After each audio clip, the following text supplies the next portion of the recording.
व्यक्ति ने महात्मा बुद्ध से पूछा, मेरी जिंदगी में इतने दुख क्यों हैं? इतनी तकलीफें क्यों हैं? इतनी परेशानियां क्यों हैं? तो महात्मा बुद्ध ने उससे कहा, बताओ तुम्हें कौन सा दुख है? उसने कहा, मैं अपने कितने दुख आपको बताऊं? मेरी पूरी जिंदगी ही दुखों से भरी हुई है। जो मेरे रिश्ते हैं उन रिश्तों से भी मैं दुखी हूँ और मेरे शरीर में भी बीमारियां होती रहती है। एक के पीछे एक दुख लगा ही रहता है। तो उस व्यक्ति ने कहा, ना मैं अपने रिश्तों से खुश हूँ, ना अपने परिवार से खुश हूँ, ना अपने मन से खुश हूँ और ना ही अपनी जिंदगी से खुश हूँ। लगता है ऐसी जिंदगी से अच्छा है कि मैं मर जाऊं, कोई मतलब ही नहीं जीने का।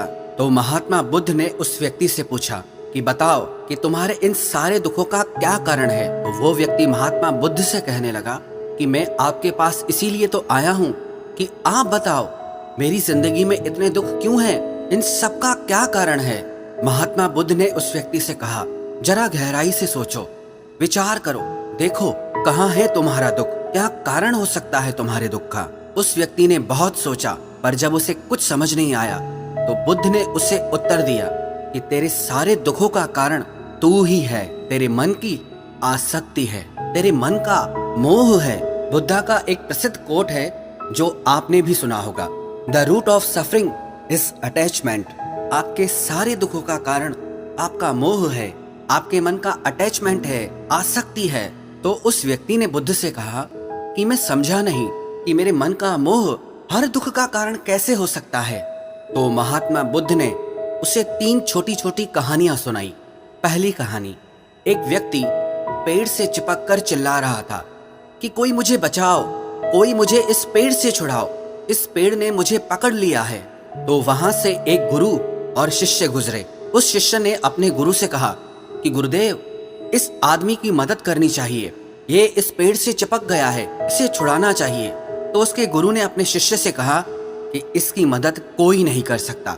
तो वो शिष्य हैरान होकर पूछने लगा कि ऐसा क्या है कि इसकी कोई मदद नहीं कर सकता। तो गुरु ने कहा कि इस व्यक्ति ने खुद ही पेड़ को पकड़ लिया है और जिस इंसान ने खुद किसी चीज को पकड़ा हुआ है उसे कौन छुड़ा सकता है, उसे कौन बचा सकता है।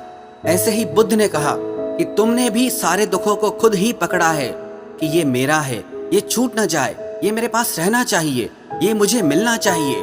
और तेरे सारे दुखों का कारण ये मैं और मेरे का बंधन है। फिर बुद्ध ने उसे दूसरी कहानी सुनाई कि जैसे एक मकड़ी वो खुद ही जाला बुनती है और जाला बुनते बुनते एक दिन ऐसा आता है कि वो उस जाले में खुद ही फंस जाती है।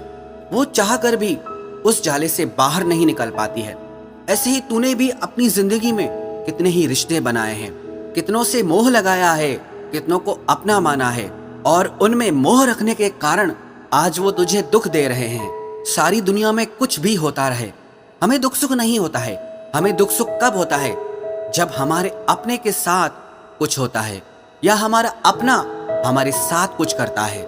फिर महात्मा बुद्ध ने उसे तीसरी कहानी सुनाई कि शहद से भरे एक पात्र में एक उड़ती हुई मक्खी घुस जाती है। उस शहद के मीठे रस में उसे बहुत आनंद आता है, वो बहुत प्रसन्न होती रहती है और अगर वो चाहे तो थोड़ा सा शहद का रस लेकर के वहां से उड़ सकती है। लेकिन वो उस रस में इतना डूब जाती है, इतना खो जाती है कि वो वहां से उड़ना ही नहीं चाहती और उस रस को लेते लेते उसके पंख उसी शहद में फंस जाते हैं।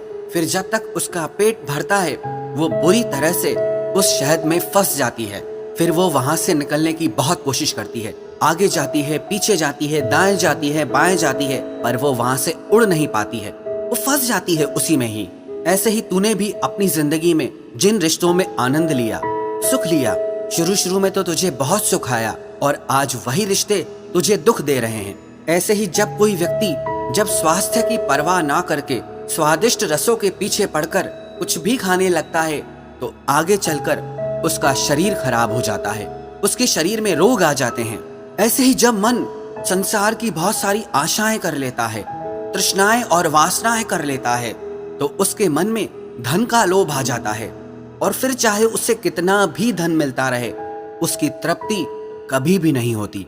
वो हमेशा धन से अतृप्त रहता है और फिर इससे उसके मन में दुख का जन्म होता है।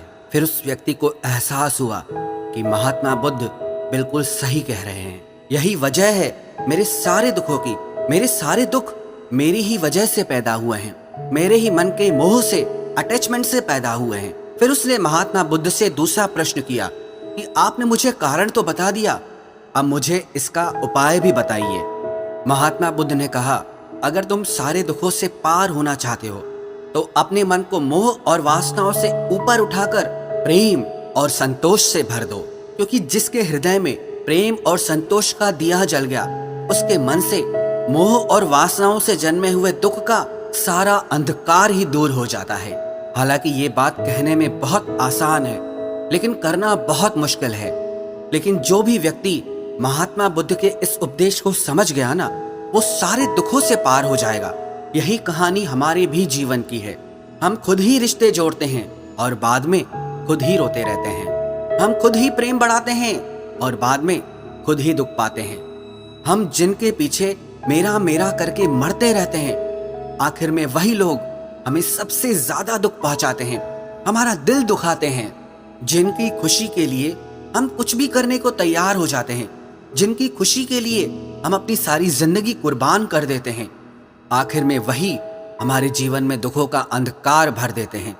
चाहे वो हमारा परिवार हो, हमारे मित्र हो, हमारी संतान हो या कोई भी रिश्ता हो, जहां पे भी हमने मन के मोह के, आसक्ति के, अटैचमेंट के धागे बांध रखे हैं, आप गौर करना, आपके जीवन में सारा दुख वहीं से आ रहा है। तो जो उपाय महात्मा बुद्ध ने उस व्यक्ति से कहा कि मोह और वासनाओं को त्याग करके अपने हृदय में प्रेम और संतोष को भर दो, इस छोटे से उपदेश को अगर हम भी अपनी जिंदगी में उतार लें तो विश्वास रखना, हम जिंदगी के सारे दुखों से अवश्य पार हो जाएंगे।